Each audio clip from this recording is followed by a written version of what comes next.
I want to give you a little bit of information about our services, the New Brunswick Employer Support Services. That's the beauty when you host webinars, you have a chance to talk about your services. So basically, NBEST, the New Brunswick Employer Support Services, we are an organization that promotes the hiring of persons with disability with employers throughout the province. Our main mandate is to promote and demonstrate the importance of integrating persons with disability into the workplace. And most importantly, our job is to change the employer's mindsets towards the whole concept of hiring persons with disability throughout the province of New Brunswick. We offer a free and valuable services as well to employers. We offer three main services, which is we support and help employers about recruitment, consultation as well, and training as well. And what is really important to remember is that we're not client-based. We don't work directly with persons with disability. We only work with employers, as I said, to change the mindset and help them out and providing them the tools. But once an employer is really willing and interested in hiring, we work with specialized agencies throughout the province that can identify qualified candidates for any position that you may have as employers throughout the province. So, having said that, today we have the honor and the privilege of having with us Miss Nyla Farah, who's going to be talking to us about the accommodation at work. Basically, Nyla Farah has been working with the Canadian Council on Rehabilitation and Work since 1995. She has assumed various roles in the organization, including Communication Manager and Manager of Work Inc., CCRW's award-winning National Virtual Resource Center. Nyla has extensive knowledge in disability issues as they relate to employment. She is a trilingual and fluent in English, French, and Arabic. We're not going to touch Arabic this afternoon. I can bet you everybody on this. She has a master's degree in law and has a certificate in conflict resolution. She's also a member of Vocational Rehabilitation Association of Rehabilitation Professionals. And Nyla has extensive expertise in the field of workplace accommodation, disability management, and the duty to accommodate from both professional and personal perspective. Madame Nyla Farah, bonjour, good afternoon. Bonjour, Christin. Thank you very much for inviting me to be your guest today. Well, I really appreciate that you're taking the time out of your busy schedule to talk to us this afternoon about accommodation. So basically, the webinar this afternoon, I have on the screen the agenda. We'll be talking briefly about JAS. What is JAS all about? What are disabilities? What are accommodations? What accommodations are not? Types of accommodation, the cost of accommodation, role and responsibilities as well, the accommodation process. We'll briefly talk about some scenarios, and at the end of the webinar, we will entertain a few questions. We may end up limiting the question depending how long the webinar will last this afternoon. So having said that, as you can see, I talk a lot, but it's not about me, it's about Miss Farah. Miss Farah. So Nyla, please talk to us a little bit about JAS, who we are, what are you in terms of organization? Okay, so JAS is a fee-for-service that is part of the CCRW. It has been designed and created based on employers' request for support in the area of accessibility and workplace accommodation. We've been in existence for over 18 years. We've completed thousands of workplace accommodation evaluations and consultations. And the main three services we offer, and again, it's across Canada and in both official languages, are individualized workplace accommodation evaluations and ergonomic assessments. It is education and training around the duty to accommodate and accommodation for a variety of conditions, as well as review of policies and consultation on a variety of requests, customized requests we receive from our employer customers. And talk to me a And little I bit want about to invite, cross. actually, I want to invite people, just because we have limited time, that they would go to www.ccrw.org to look us up in more details. Perfect. And talk to me a little bit about cross-disability services, motor-sensory learning, cognitive and mental health. What do you mean by that? Okay, so many organizations would focus on areas of employment support or accommodation for a particular kind of disability, say spinal cord injury, say vision impairment. For us, when we deal with accommodation, our expertise go across disability. So whatever the condition, whatever the limitation, we have experts, about 100 experts across Canada with specialties that we go to work jointly with to provide the most refined and practical accommodation solutions on a case by case. I hear you. That's quite interesting. So talk to me now a little bit about what are disabilities, if I may, Naila, please. Okay, so there isn't like a one definition of disability. Depending on the program you tap into in Canada, there are their own definition of disability.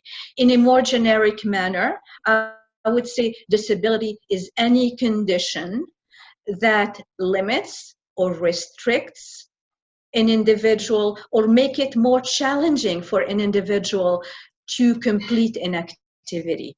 And in fact, for the purpose of this presentation, we are talking more restrictions and limitation in completing work activities or accessing the workplace. Okay. Depending on the workplace, the job one has, you may have a disability, but you may not have or face restrictions. And we'll go into a little bit more details about that through the presentation. But let me stop for a moment. Just, from sort of, again, disability, oftentimes, still in the 21st century, people think that disability is restricted to a physical limitation, i.e. somebody who uses a scooter, a wheelchair. In fact, still the symbol of disability represents an individual in a wheelchair. Let's talk a little bit about sort of disability can be permanent. So somebody who we know does not have any medical solution. It can be temporary, and let's think about any of you attending this webinar. I'm sure many of us have been temporarily disabled. Say you break your wrist and now you can no longer type with both fingers, or if you have a job that requires lifting, that becomes also a disabling condition. Disability can be progressive, so think about conditions that maybe deteriorate with time, like multiple sclerosis or some visual conditions that are progressive in nature. They can be episodic, so at times, and I'll give examples so that really connects with everybody in the audience. People may have very severe migraines that can be extremely impactful. And migraines can occur flare up at some times, and at the majority of the times, which I hope is the case for the majority of people, they would not have a disability just because it is episodic. So it flares up at specific, at times, sometimes totally unexpected. So I guess, when we'll be talking about accommodation, it will cover permanent, temporary, and episodic, and we'll cover that into the various scenarios and later on in the presentation. All right. So absolutely. So the type of disability, as we're on the slide on type of disabilities, and as you said, there's various type of disability. Go ahead. Now, you can look at the disability from a medical model, and then you will have an indefinite number of conditions. Muscular dystrophy, cancer, multiple sclerosis, blindness, you name it. This is not the medical model that we at JAS go by when we deal with workplace accommodation.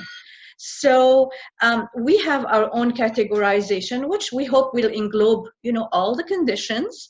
Okay. And so we have those 6 categories. So we have motor, we have sensory, we have learning. By motor, it can affect, any part of the body, upper extremities, lower extremities, back. Sensory, it can be related to vision, to hearing, to speech. Mental health could be any mental health condition from, manic depression, bipolar, attention deficit and hyperactivity disorder. Now, we also have like multiple disabilities, and that is pretty common amongst the requests we get at the CCRW. So any 2 or more than those categories that I am naming. Learning disability, as probably a lot of people know, ranges from, like there are many subcategories under that, could affect writing, reading, organization. And we have a category called other, and I mentioned here on the slide environmental sensitivity, because it is certainly a there is growing numbers of referrals that pertain to people with sense sensitivities in the workplace. And we are addressing a lot as we speak. So is that a new trend, if I may call it this way, environmental sensitivities, Ms. Farah? Yeah, I think that really now there is more awareness about accommodation and the right to be accommodated. And therefore, there are lots of conditions maybe that were stigmatized. And, it's certainly not only environmental sensitivity, it is mental health. So people are coming out of the closet, or at times it is really so visible that the employer is seeing somebody who had to be rushed to emergency just because they were exposed to an allergen of some sort in the workplace. I hear you. All right. Okay. So let's go right to the subject that, that's why we have you this afternoon, Nyla. And let's talk about accommodations. So in a nutshell, what can you tell me about, what are accommodations per se? So accommodation are any adjustment, adaptations, tools or strategies that allow a person who has the abilities and the competencies of the job to in fact do the job. I want to say that while maybe the word accommodation is most known as associated with disability, it really is not restricted to people with disabilities. So from a rights perspective, there are several grounds of discrimination, like family status, sexual orientation, disability. So accommodation could apply in situations of potential factors whereby it becomes a right. However, stopping right there, employers accommodate every day without probably knowing it. I mean, if you are a person with small hands, you are given by your employer a mouse that is proportional to your hands, something that you can manipulate with ease, that allows you to do your job more efficiently. If you have a slight back pain, you are given an ergonomic chair that is suitable to your anthropometrics, or a height adjustable desk, or you are provided with some flexibility in terms of shift. If you are somebody with a family, you have to look at your ascendants or descendants. So employers accommodate every day, and it is not necessarily restricted to your hires with disabilities. I find it quite interesting, Nyla, your comment, because, for a lot of people, accommodation is synonym to disability. Yeah. And it's actually not the case. Not the case, and not all people with disabilities actually require accommodation. That's another factor that is worth stopping at. So I want to talk a little bit, Christin, about, again, you as a manager, as an employer, you want to, consider whether, your employee would require accommodation if the person has a disability. What is very essential for you to analyze is is my employee facing a barrier at work? So the concept of barrier is very important to tackle. So, and there are 5 major categories of barriers. So a barrier is, a factor that may be related to the structure, so the architecture, so the design of the building, or the setup of the workspace. So people may face a barrier related to that, to access to those very basic architectural or setup. The other type of barrier relates to communication and information. So somebody who, for instance, cannot see would face a barrier if all announcement in a workplace is posted on a board in hard copy. So that would be an example of a communication and information barrier. Somebody who is deaf and all things, are, spoken via a speaker. So that would be, for instance, an area where accommodation would be necessary. Another category of barrier would be related to technology. So the systems that are used, do they allow for alternate ways of manipulating the computer, like somebody who requires a screen reader or cannot use a mouse, needs only to use the keyboard instead, or needs a touch screen. So that may be an area of barrier to consider. Another is systemic, related to policies. So you see in some companies, if you want to, apply for a course, it's strictly a hard copy you need to fill out and sign. And that may present difficulty for those who cannot handle hard copy, cannot sign a hard copy, for instance. So alternate ways of doing that would probably be way more inclusive. Another one, would be sort of, a training, it is a training that fits all.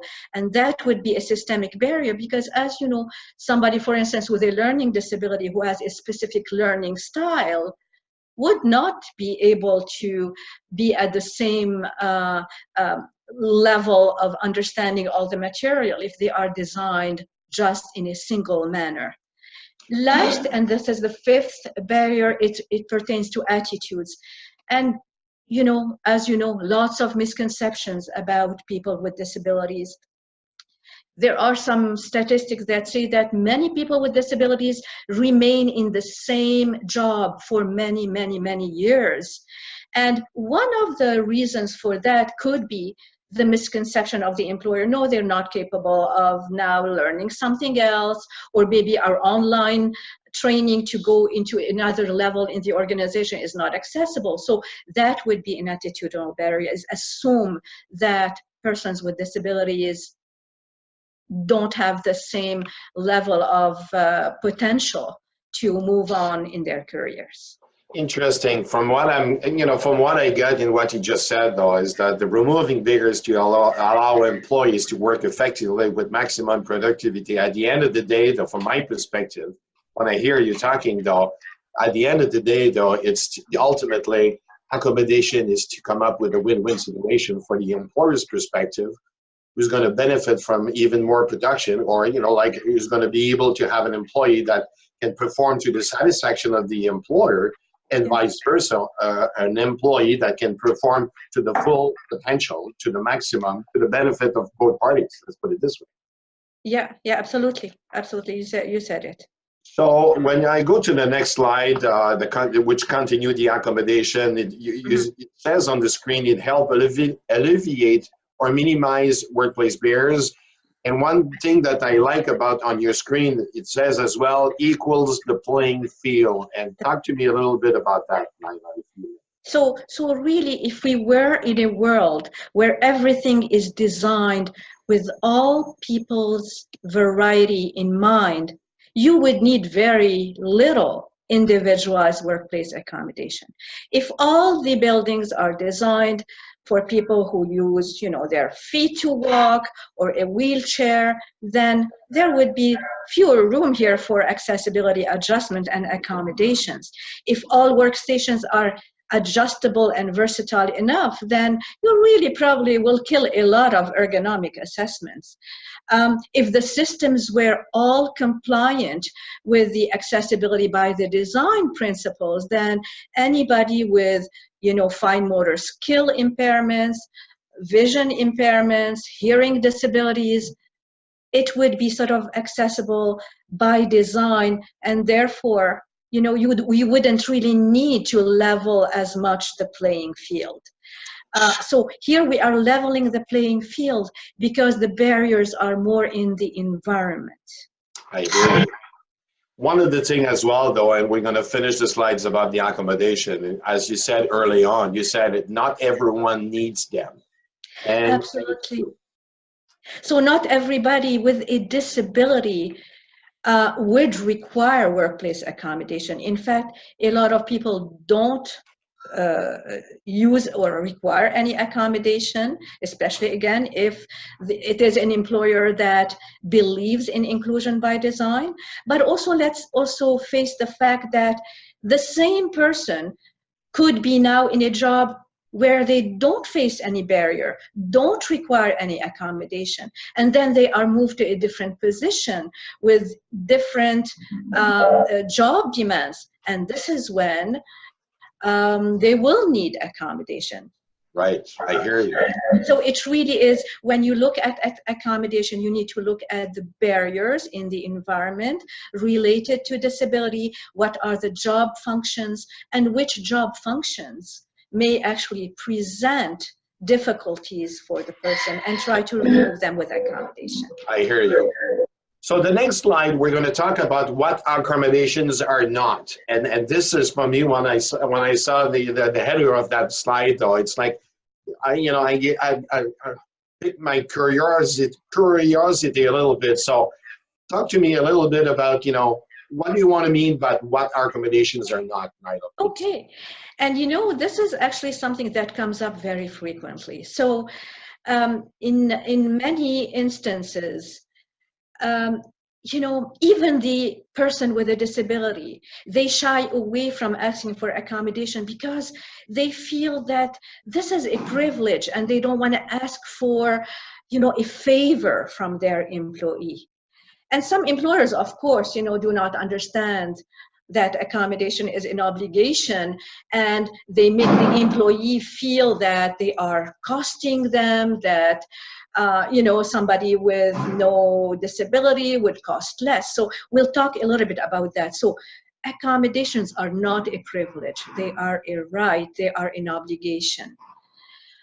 It's not a wish list. Some employees with a disability seize the opportunity. Okay, now I have an accommodation review, and I'm gonna go and put on my list all those most up-to-date, little gadgets.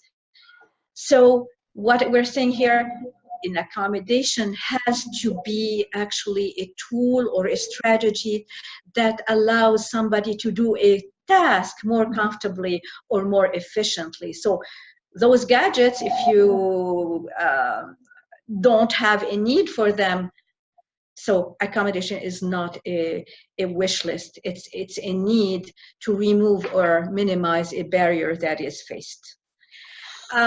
And then when an individual has been accommodated, this is when you as an employer, you do expect the person to be able to do the job, to meet the job demands. So that is where it is essential that that if you hire a person with a disability, you've accommodated that person to the point to, and reviewed any possible solution, and the person is way underperforming, you absolutely do not have to retain that employee, because accommodations are there to allow the person to do the job that they have the abilities and the skills to do.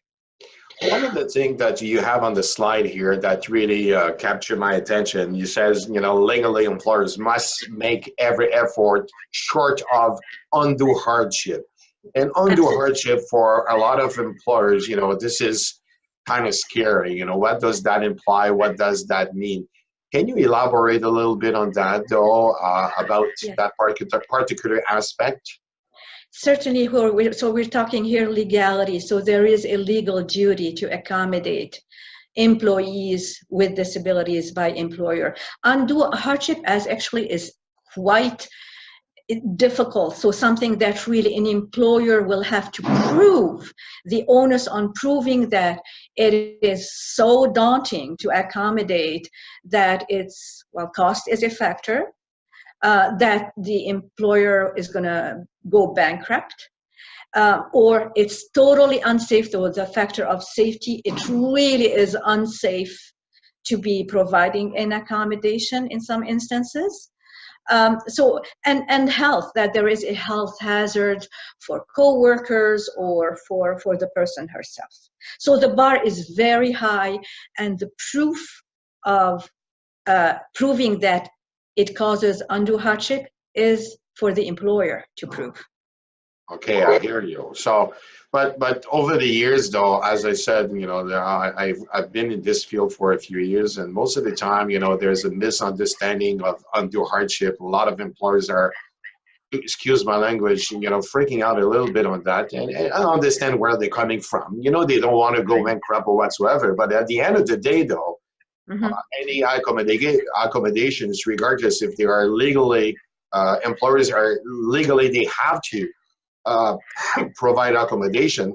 At the end of the day, though, if it does any harm to the financial aspect of the company that, you know, brings them to bankruptcy or for safety reason or health reason, at the end of the day, though, you know, there is a line that is quite clear that where it stops and where it ends, right? Absolutely. Actually, the biggest percentage of complaints pertaining to discrimination into sort of the various human rights tribunals is dominantly from cases related to discrimination basis on the ground of disability. Oh my God. Okay.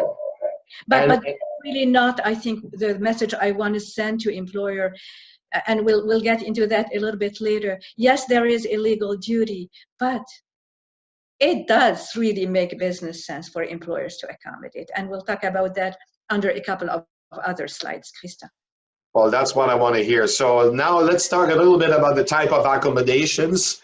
And on this screen, you have hard accommodations. And at first, when I read this, it's like, what are we talking about in terms of hard accommodation? What does that mean? Okay, so the categorization is hard accommodation vis-a-vis soft accommodation. Hard accommodation are anything like that is a tool, you know, a chair, a mouse, that is, you know, assistive devices like any software, any optical character recognition, screen reader, voice dictation. So anything that is tangible, so a modification of doors. So that would be hard accommodation. It's something that is tangible, whether it is hardware or software. Furniture, accessories, these are sort of the hard accommodation. Okay. As opposed to soft accommodation. Soft accommodation, it's more made of strategies. So provide a different shift for an employee, provide, or, you know, if somebody is entitled, say, to an hour total breaks, then maybe provide those breaks in smaller increments throughout the day for somebody who requires to take sort of extra breaks, provide extra time in maybe learning for somebody with a learning disability, provide the opportunity to work from home for some. So these would be soft accommodations, or, you know, amendment of an exception to a policy. So those are soft. They are not something that you can really visually see or touch. Okay, I hear you. And when I look at them, though, you know, most of them can be implemented at almost no cost, though, because flexible hours, we're working within the hours, as you said early on. You know, like if you have an hour break during the day, and instead of taking half an hour in the morning and half in the afternoon, spread that throughout the day, though, and so within So it doesn't necessarily have to cost more. It doesn't have to cost more, and we'll talk a little bit more of cost. It's sometimes reorganizing things, but even in a lot of cases, like hard accommodation don't necessarily cost a lot of money. And as I said, employers accommodate everybody with chairs, with computers, with furniture of some sort. Okay, so now the part that I really like, and this is why, you know, like we're doing the webinar this afternoon, it's like, especially for employers, is who will benefit from accommodations, Naila? You know, tell me a little bit more about the employees and the employer, how and who will benefit from it. It is so interlinked.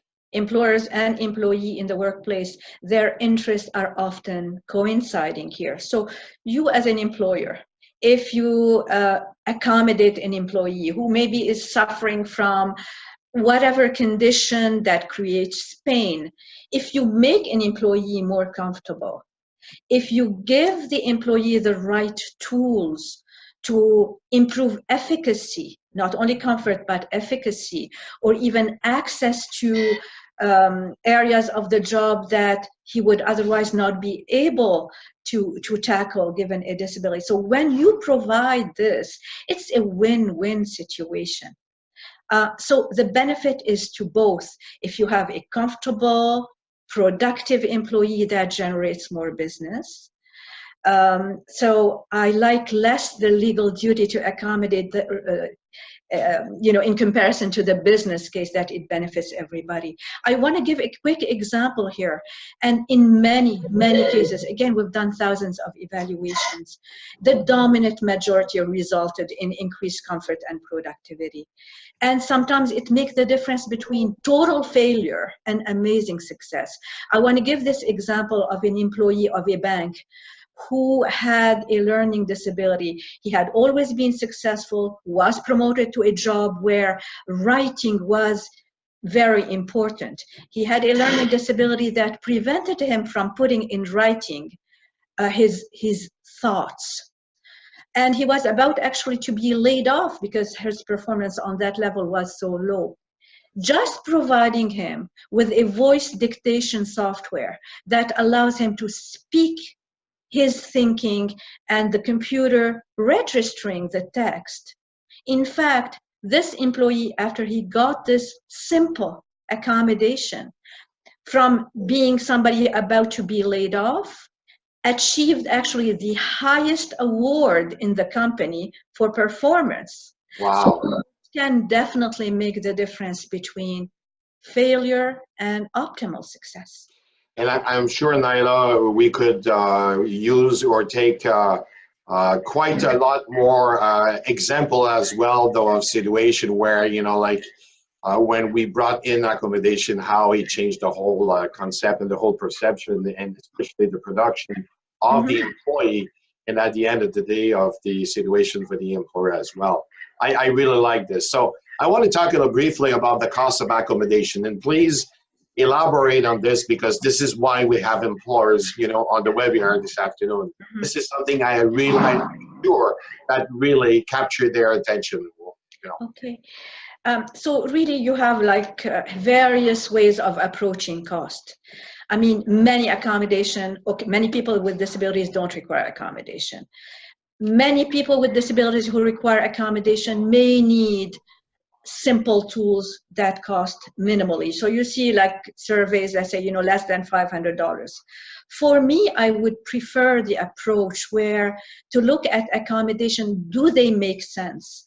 And I invite people to look at the Job Accommodation Network survey that was done a few years ago, where it demonstrated that in fact for every dollar invested in accommodation, employers are getting $10 in return.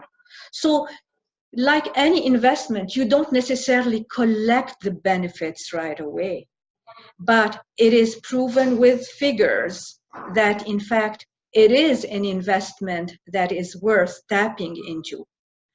Now there are direct benefits. So picture this, you have an employee with a disability, he requires accommodation, you don't provide the accommodation, this person goes on short-term disability, and now you have to pay, you know, the STD allowance, and then you have to invest in recruiting, posting, interviewing. So the cost of time on the part of HR, you have to invest in training that employee while still paying the wages on STD of your employee who couldn't, you know, be accommodated by yourself. So you are paying double.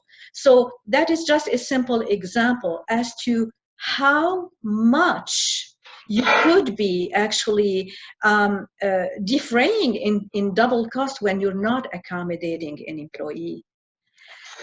So direct benefits are, you know, improved productivity and comfort. You get loyalty if really you are an employer who understands the need of your employee.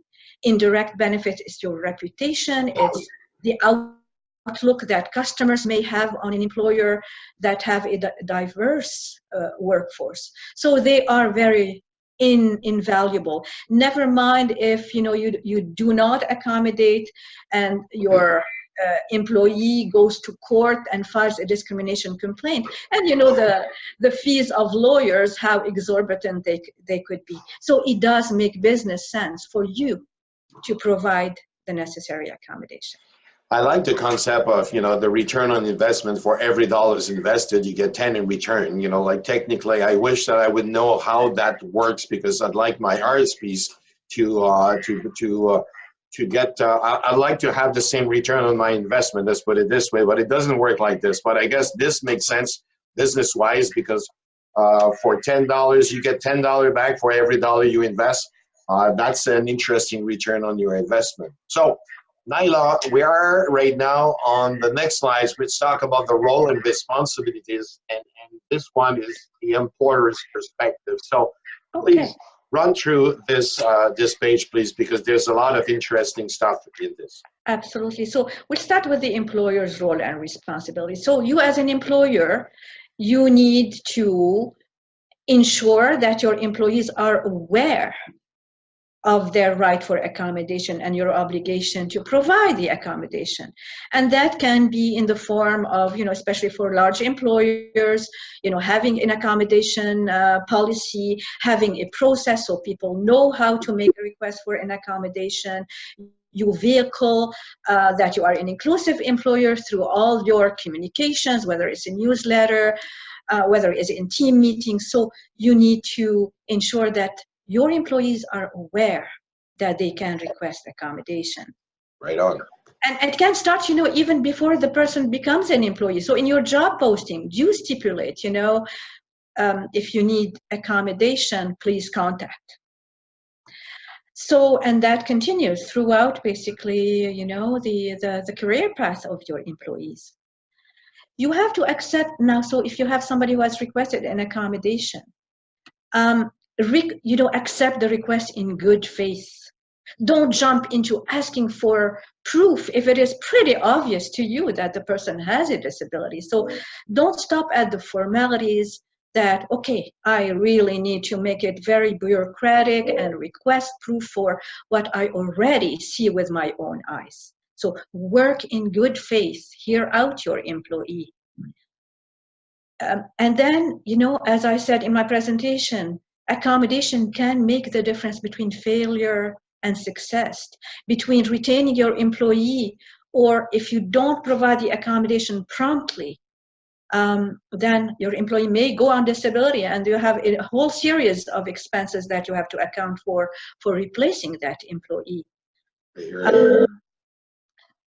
And then there are, and we agree with this, a lot of complex situations where maybe it goes beyond your internal abilities to determine what accommodations are most suitable, least expensive. Let's throw that in the picture. And getting, you know, expert opinion, whether it's your HR group, whether you have a workplace accommodation group in your company, or whether you want to go to your disability management provider, or maybe to the job accommodation service for advice and maybe an accommodation assessment to better determine what would be optimal as an accommodation solution for the situation of a particular employee. That's a kind of interesting because it's not every employer that do have internally usually the resources to do so. But as you said, JAS, like your organization can offer that service Yes. in terms of Yeah. expert opinion in advance. And don't think that in all cases, the person with a disability knows what solutions might be optimal given the demands of the job. I mean, with the evolution of technology and not having access to maybe everything that is now in the world that assists, so having an expert can be extremely instrumental in some situations. All right.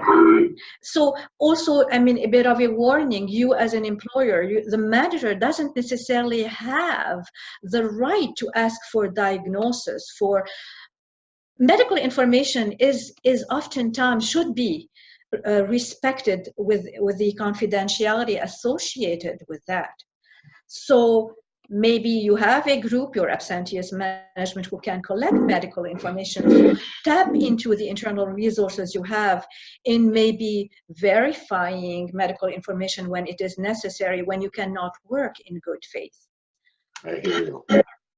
And then accommodations are a continuum. So we talked about maybe progressive disabilities or the employee going to a different job. So do account for the fact that it is not like you provide accommodation for one time and that's it. This employee, good luck.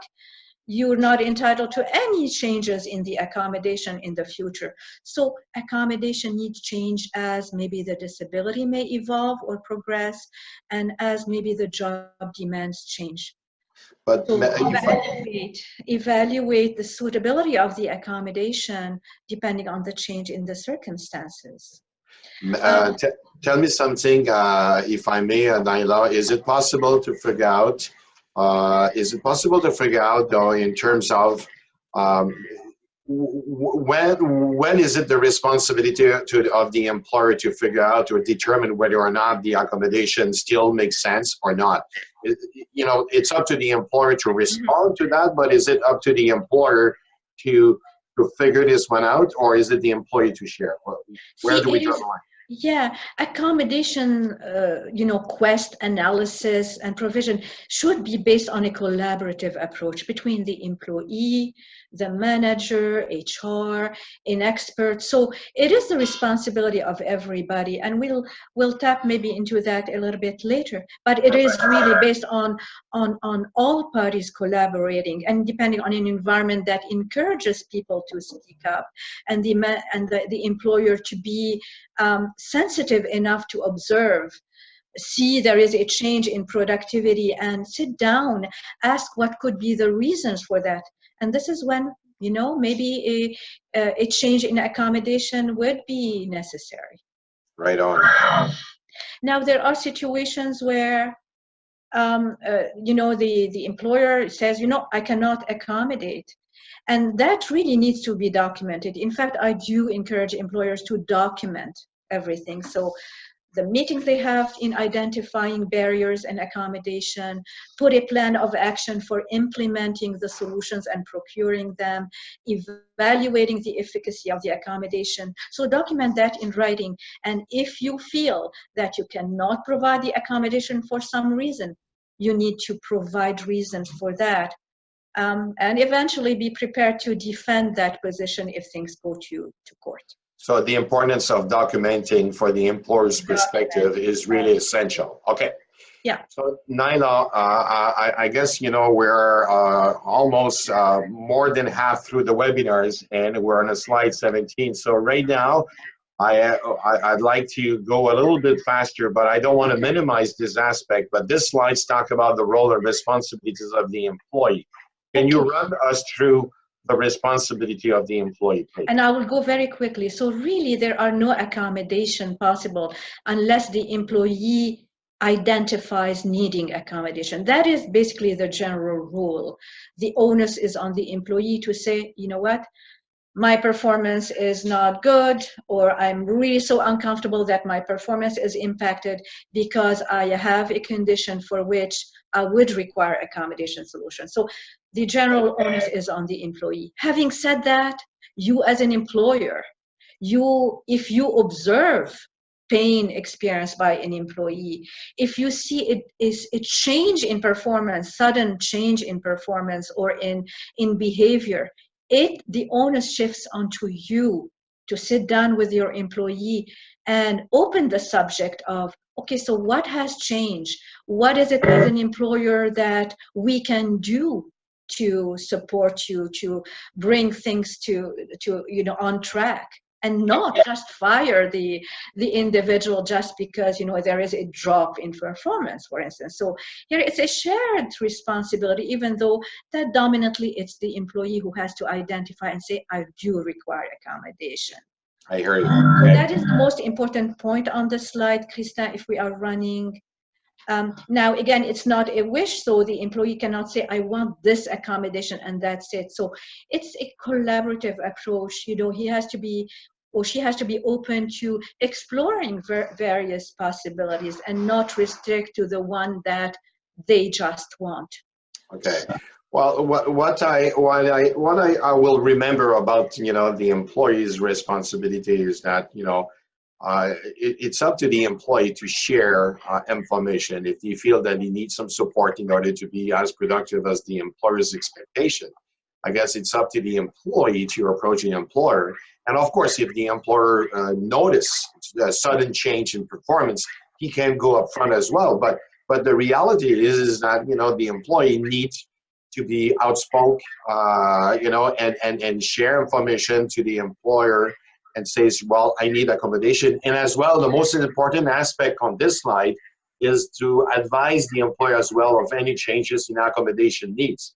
As you said early on, it's not because you have implemented an accommodation at first that will be good forever. It could change, but the employer cannot by himself decide that it's no longer good or not. It's a shared responsibility, as you said. And I cannot but comment. So the employer, in fact, will have the obligation. If, for instance, a person is not able to express themselves because of their disability and say, I do require accommodation, it becomes, the onus would be on the employer to open the subject and propose accommodation. But yes, as you said, the rule is the person has to identify.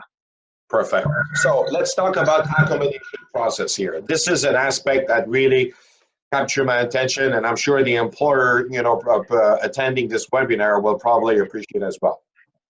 Okay, so of course, depending on sort of the size of your company, the structure of your company, the process may be well established or not established at all.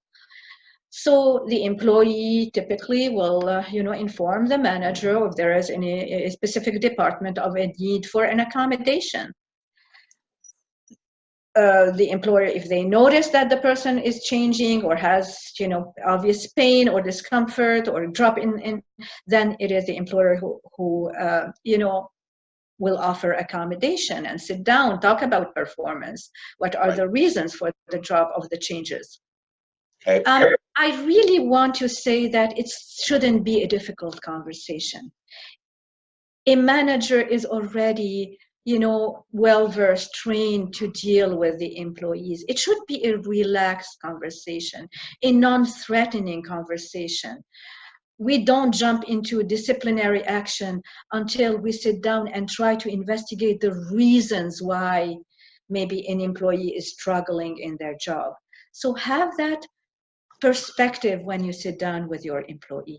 Be objective, be relaxed, ask questions before going into threats and disciplinary action and notifying of something really here. That's the first notice before you go into sort of out of the company. Right. Ask for your human resources. If you're really a new manager, you're not comfortable having this conversation, maybe you could go to your human resource advisor and ask for a little bit of coaching on this.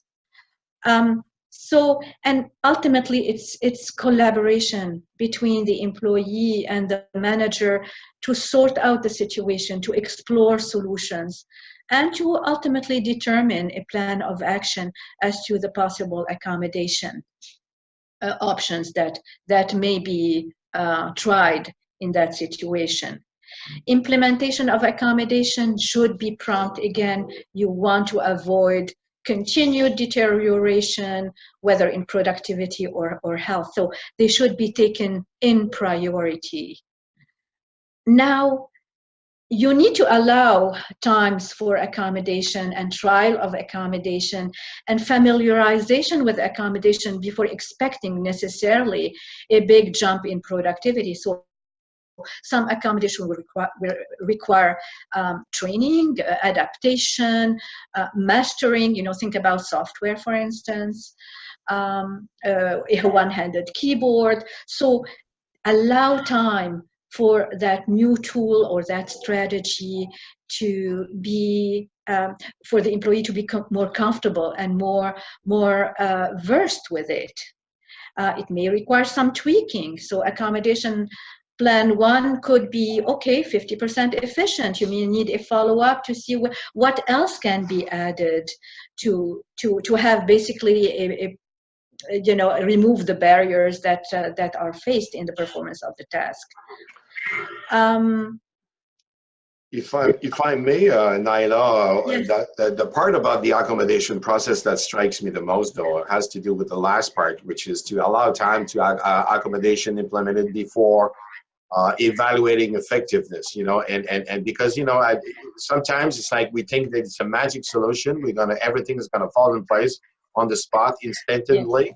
And it's not necessarily the case. And regardless about the process, if you follow the steps as we have on the screen, if we don't allow time after our accommodation before evaluating, I guess, we're not going to be able to really appreciate and evaluate whether or not we provided the specific or the proper tools to the individual. Yeah, and moreover, do not performance appraise an employee till all accommodations are in place and the person is now efficiently using their accommodation. It's not fair to do a performance appraisal when the employee does not have the right adaptations and tool to do their job. So that's another important point to keep in mind. Thank you very much. I really appreciate the precision.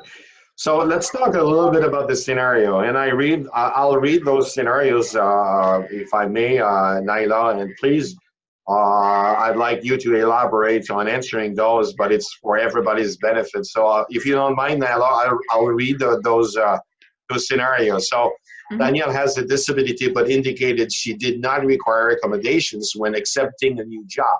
However, a few months later, she's struggling in the role and approaches her manager requesting accommodations. Danielle's manager says that he cannot provide any accommodation because she did not request them when she was hired.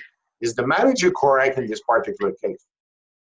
So I wish I am in front of an audience face to face. I would have asked them the question. But reality is, the right to accommodation can be exercised at any point, before the job even is offered, at the beginning of your having a new job, or any time during your career. Now, why did this person not ask for accommodation? There may be a number of reasons for that. Remember, many people with disabilities don't know exactly what the job is about, and they really would think that they don't need accommodation, maybe based on a prior job.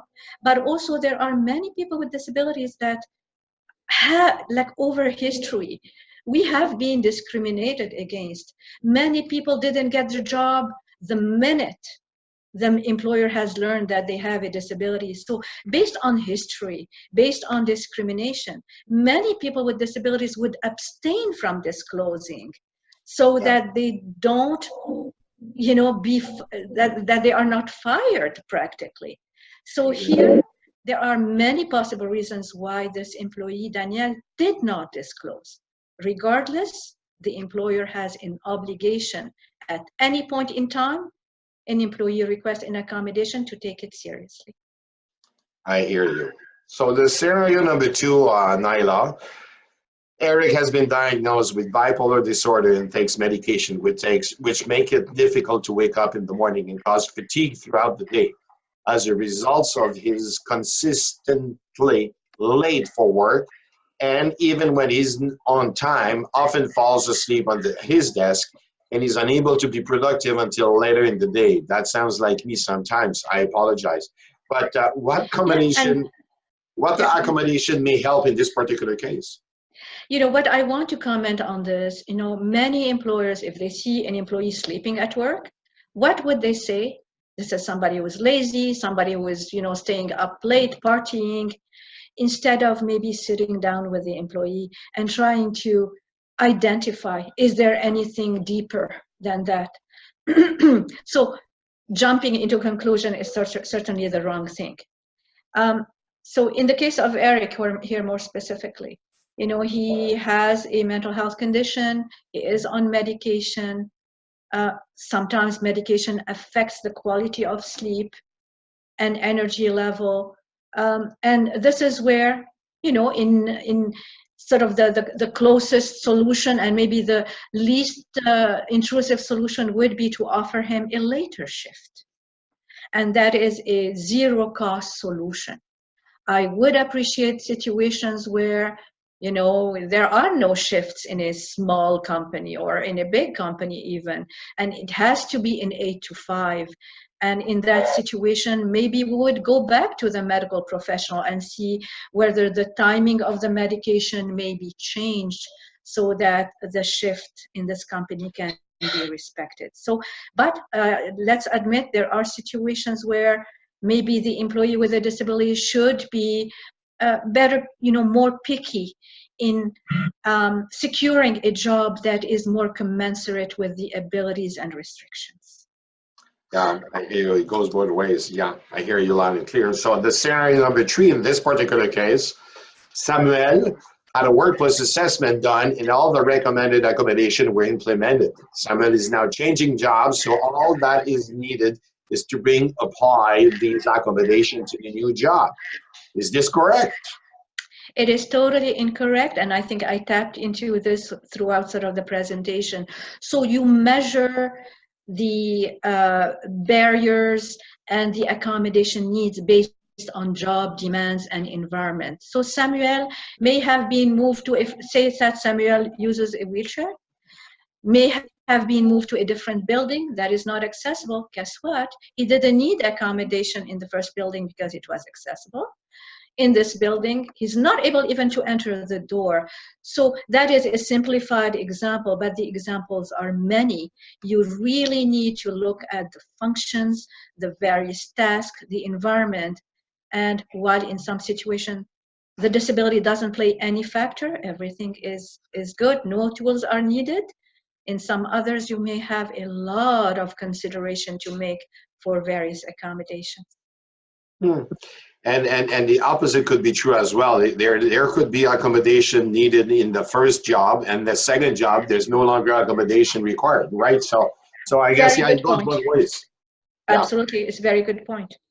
So the scenario number 4, there are 2 employees who have hearing disability. The first employee already had an assessment completed, and the manager just duplicated the accommodation solutions for the second employee.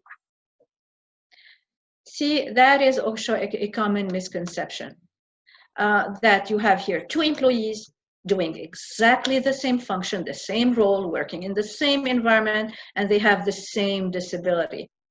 So the misconception is, okay, we'll just, you know, duplicate the accommodation, forgetting that we are each individuals with our very specific characteristics, not only preferences. I'll give an example actually from life. So there are 2 employees who work for Canada Revenue Agency. Both are people who are blind. They both use adaptive technology, screen readers to access their computers. But there is dealing with a lot of account numbers and numeric data.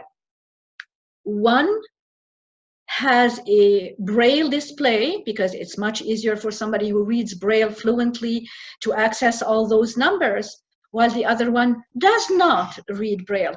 So here you have 2 people with exactly the same limitations, same job, same environment, who have different accommodation needs. And, you know, so this is where do not think that everything can be boxed and compartment and duplicate it. So technically, the whole idea of a one fits all doesn't apply in this particular case. Definitely not.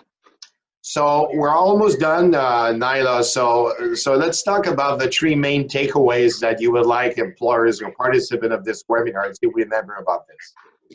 So this is where no two employees with the same role with the same disability would have the same accommodation solutions that would work for them. Accommodations are very individualized. Oh, sorry, just 1 minute. I was on the wrong slide. So the duty to accommodate exists when the employees makes it known to the manager. And we talked about the exception where the manager obviously knows that the employee is unable to articulate that and should, in fact, be the party who opens the subject of accommodation. The right to accommodation applies throughout the career of an individual, even before he starts employment with an employer, till the very end. So many years into the role or at the very beginning, still the need for accommodation apply and is an obligation on the part of the employer to provide. No two plans are the same. They are individualized. Again, that I'm repeating myself, I feel. And it's a collaborative approach to accommodation that works best. So at all stages, the collaboration between the person needing accommodation and the party providing accommodation need to occur at all times. And it's a continuum, so do not think that providing an accommodation is a one-time provision.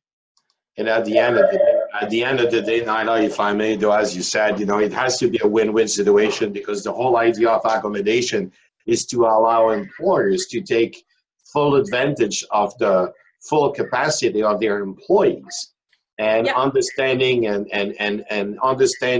realizing that our most important resources as an organization, as an employer, is our main employees. We have to take full advantage of whatever we have available and what can be done in order to be to benefit from their production within the organization. It makes business sense for everyone.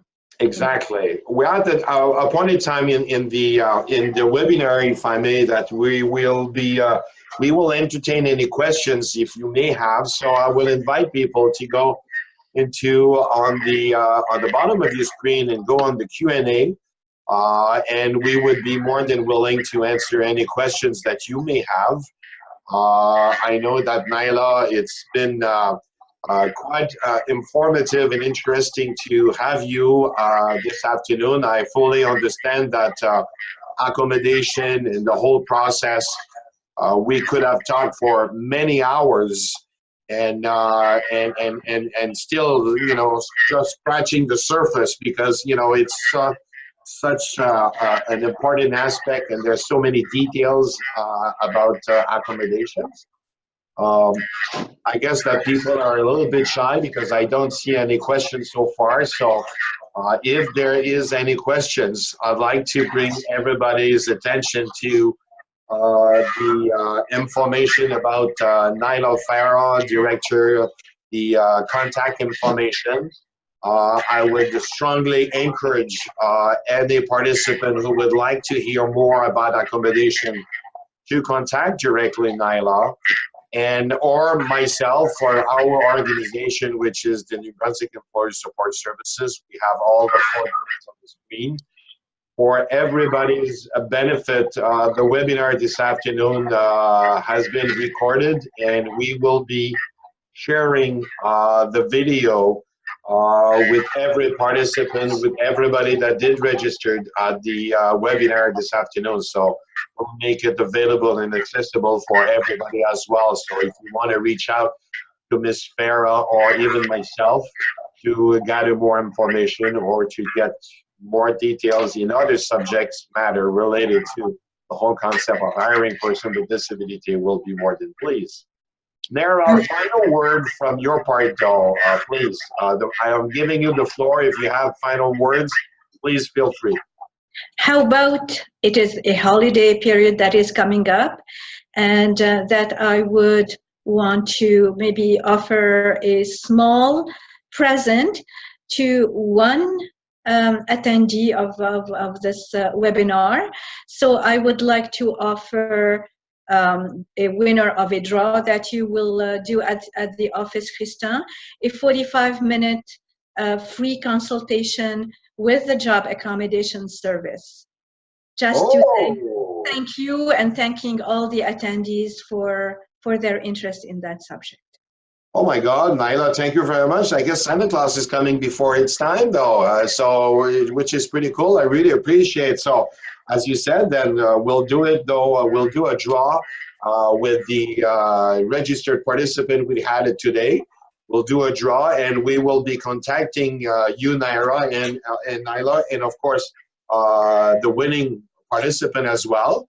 45 minutes consultation, free consultation is quite interesting. So thank you very much for your generosity. But Naila, most importantly, thank you for your time this afternoon.